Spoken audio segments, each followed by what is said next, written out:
from Libya. There are reports that Russian mercenaries still left Tarhan. According to various sources, there are much more than 300 people. They came out with their weapons and in columns leaving in the direction of Bani Walid. 2 armor air defense systems were also seen, which survived the attacks of Turkish drones. In addition to them, there were armored cars in the column, to which several types of artillery were attached. In general, they came out with all the dowry, which once again confirms the agreement with the Turkish side, which allowed everyone who wants to stay alive to be evacuated from Tarhan. So they went to the city of Bani Walid, which is located south of Tarhuna, and it was in Bani Walid that a very significant situation arose. There they turned out to be lepers and, according to descriptions of local sources, kept compact, not breaking away from the main group. The first thing they found was that local merchants refused to sell their goods to them. Local residents also treated them as some kind of evil that brought into their city, and the elders gave the Wagners out of the city before noon today. Exactly so much time for a safe stay in the city was given to them by the respected people of Bani Walid. It is known that before lunch 2 cargo animals flew to the local airfield.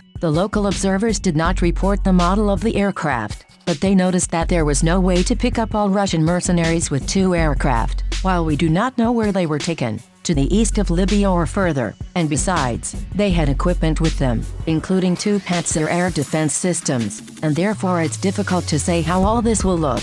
True, in other places everything may not go so civilized. It is very likely that the Turkish military is showing the world how a NATO country is fighting, without excess blood, without excess pathos, and compliance with conventional standards, even to mercenaries. Thus, they demonstrated exemplary behavior even for the leading countries of the world. The Turks have already twice shown how it is possible and necessary to beat the Russians. The only thing that the Turks still do not take into account is the villainy of the enemy. In any case, the Russian mercenaries tighten their tail and flee. That alone is good. But what about Turkey? Yesterday and today the air bridge is working intensively, and as far as one can understand, Qatar has actively entered the game. At least 2 C-17 Qatari Air Force and 2 S-130 Turkish Air Force actively shuttle flights from Istanbul to 2 airports in Libya. According to various sources, over 600 military personnel and necessary equipment have already been transferred there. As expected, Qatar took the side of Turkey, because it has its own accounts with both the Russian Federation and Assad. But the fact of Qatar's participation is important, and as far as one can judge from press reports, Qatar supported the banking system of Turkey,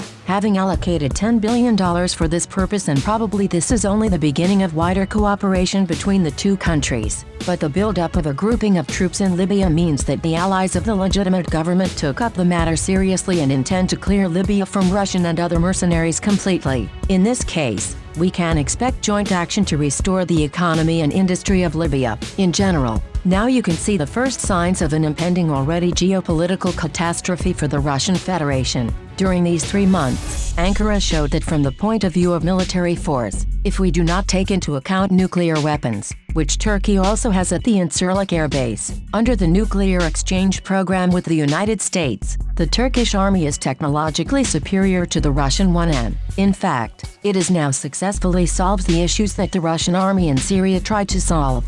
Moreover, the Turks achieve their goals without destroying cities and in general, minimally endangering civilians. That is, they just demonstrate the war with precision weapons, at a distance and with minimal collateral damage. And this means that right now we see that the Turks work even more accurately than the Americans, and the massive use of not only drones, but also long-range, high-precision artillery suggests that their actions correspond to the general concept of warfare, originally laid down by the country's military leadership. In short, a boat with a red flag and a crescent moon on it just bypassed the European armies and somewhere very close came to a boat with a star-striped flag, and the Russian tricolor, as it was nailed to a wooden trough, remained.